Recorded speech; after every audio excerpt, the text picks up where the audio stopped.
જય શ્રી કૃષ્ણ બધાને। આજે અમે જે જગ્યાએ આવ્યા છે બધા મોટી ઉંમરના એજવાળાએ બહુ સરસ પ્રોગ્રામ રાખે। એ લોકો તો દર મંગળવારે કેમ કંઈક મળે જ છે, પણ આજે ખાસ શારદીબેન તરફથી પ્રોગ્રામ હતો ને અમે આવ્યા હતા। બધા એવા સરસ ગેમ ને રમતા હોય, મ્યુઝિક ને બધું કરતા હોય।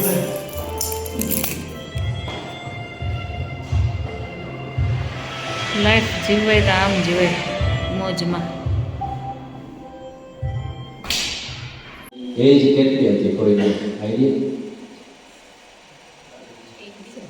22, 18, 24, 22, 15 વર્ષ। હું તમને કહી દઉં, રામચરિતમાનસ તુલસીદાસજી આજે ઘરે ઘરે જે ગવાય છે એ લખ્યું ત્યારે તુલસીદાસજી મહારાજની ઉંમર 80 વર્ષની હતી। At the age of 80 years, 80 વર્ષે એ માણસે રામાયણ લખ્યું। શ્રીમદ પ્રભુપાદ ઇસ્કોન, જે આપણે વોટફૂડમાં હરે કૃષ્ણ ટેમ્પલ છે, બરોબર, એણે એનું મિશન સ્ટાર્ટ કર્યું ઇન્ડિયાથી નીકળ્યા મુંબઈથી, ત્યારે હી વોઝ નિયરલી 70 years। એટલે આ છે ને, તમારી હિંમત, તમારું મનોબળ બહુ ઇમ્પોર્ટન્ટ છે એજ કરતા। એટલે માણસો એવી રીતે અનફોર્ચ્યુનેટલી ઘણા લોકો ગીવઅપ કરી દે છે કે ભાઈ હવે આપણી એજ પતી ગઈ, આપણે ના વી કાન્ટ ડુ એનીથિંગ, હવે આપણે બસ રિટાયર થઈ જાય। પણ જિંદગીની every moment is very very process.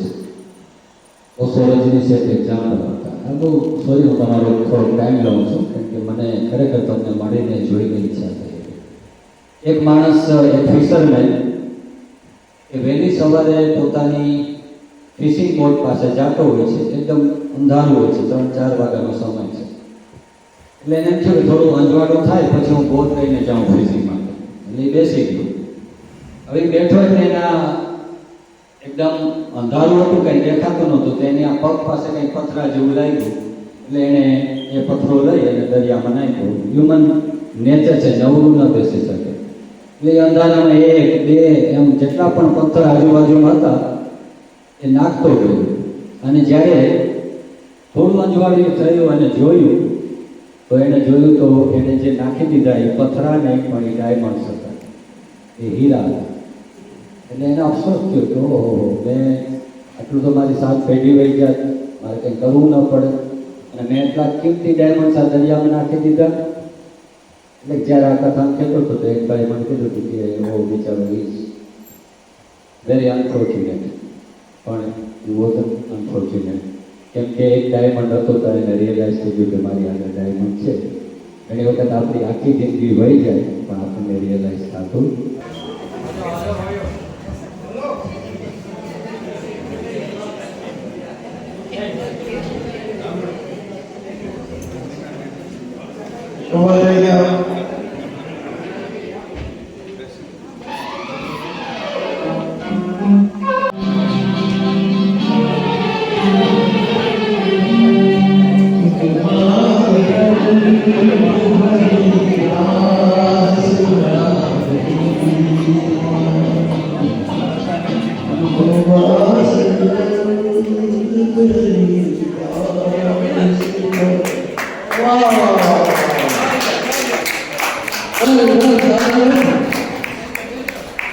The host is the winner of the larger and virtual.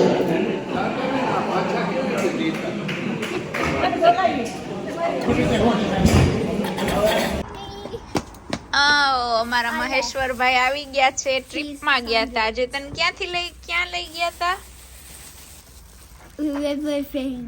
Thames નદી જોવા ગયો તો મજા આવી? સિટીમાં ગયો તો મજા આવી? મીડિયમ ચાલવાનું બહુ હતું નતું? બસમાં ગયો તો ટ્રેનમાં? બસમાં। વાહ, ઠંડી લાગી હતી? નથી લાગી?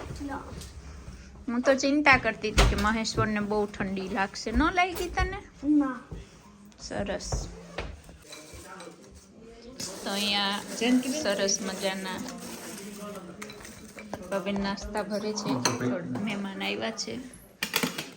અલ્પાબેન એ જો કે હમણાં જ આવ્યા, આવીને સીધા ગાંઠિયા જ ભરે એટલી જ વાર થઈ. હાજરી પુરાવામાં હતા મારા અલ્પાબેન, તો હમણાં જ આવ્યા છે.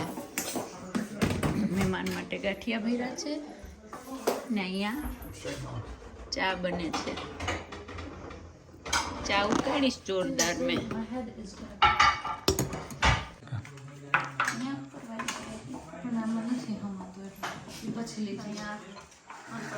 સેટઅપ કરી રાખ્યો છે. ચવાણું, ગાંઠિયા, ફાફડા જેટલા ગાંઠિયા હતા ઘરમાં એ બધા મૂકી દીધા છે. તમે જોઈ શકો છો. નાસ્તો આજે દેવ દિવાળી છે. હા, અને મારા હાથમાં ચા આવી. આજે પડવાનું હોય જ મારા હાથમાં. તો આ ચા છે. હા, આ ચા જ છે. એ આપણે લઈને જશું તેને થાય. પણ આ એવું છે કે મહેમાન ના પાડે છે નાસ્તો કરવાની. ફલાણે નાસ્તો કરાવડાવે છે. બહુ ડાઈ છે ને, દહીં બધું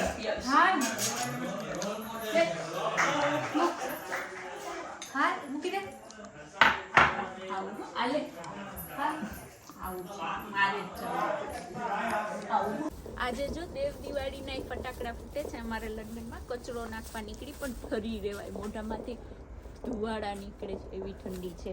તો આજે સરસ અલ્પાબેન ગયા હતા એક જગ્યાએ, તો ત્યાં સિનિયર સિટીઝનનું હતું, બધાએ ઓર્ગેનાઇઝ કર્યું હતું. આ દેશમાં એવું છે કે આપણે ઇન્ડિયા સરસ વેધર હોય, ન ગમતું હોય અને બારે બેસે મોટી ઉંમરના, તોય ઓટલા ઉપર બેસે તોય બધાને આવજાવ જોઈ તોય એનો ટાઈમ જાય. પણ અહીંયા એવું નથી. અત્યારે બહુ ઠંડી છે અને 4 વાગ્યામાં અંધારું થઈ જાય. અહીંયા ક્યાંય બહાર ન નીકળી શકે. સ્પેશિયલી જે મોટી એજના હોય આમાં ઠંડીમાં બહાર ન જતા હોય, અને એ લોકો આવા સરસ પ્રોગ્રામો ગોઠવી અને પોતાનો ટાઈમ પાસ કરતા હોય અને એકબીજાને મળતા હોય. નહીંતર અહીંયા ઘરમાં માણસો ડિપ્રેશનમાં આવી જાય. પણ સરસ, ગમે એટલી ઉંમર હોય એન્જોય કરવાનું, એમ નહીં વિચારવાનું કે મોટા થઈ ગયા, એટલે એન્જોય કરતા રહેવાનું. હવે હું થોડીક વાર અહીંયા ઊભીને તો ઠરી રહીશ. તો ચાલો, બધાને વ્લોગ ગમે તો લાઈક કરજો, શેર કરજો, સબસ્ક્રાઈબ કરજો. જય શ્રી કૃષ્ણ બધાને.